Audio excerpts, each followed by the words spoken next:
গতকালকা গাড়িটারে ধুইলাম, ঈদের ছুটিতে বন্ধ হয়ে গেছে গাড়ি। পরের চাকরি, যেটা কয় সেটা শুনতে হয়।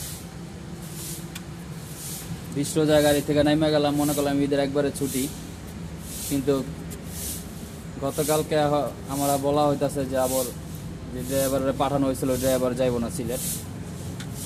তা আমাকে আবার আজকে 28 রোজা পাঠায় দিল সিলেট গাড়ি নিয়ে। ওই যে ওটা হচ্ছে গাড়ি, ওই গাড়িটা নিয়েছি আবার। কোম্পানি যখন যেটা বলে ওটা করতে হয়। তা আমি এখন আছি জগদীশপুর মোড়ে RFL সিরামিক্স ফ্যাক্টরিতে। এটা হচ্ছে সিরামিক্স ফ্যাক্টরি।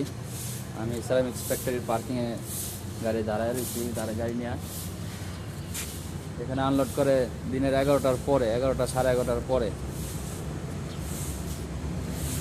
দিন পয়লে ঈদ, তাড়াতাড়ি করে আনলোড করে দিলে ভালো হইতো। তা ওনাদের কাছে কোনো মূল্যায়ন নাই, ওনারা বলতেছে টাইম অনুযায়ী আনলোড হইব, তাই বসে রয়েছে আনলোডের জন্য।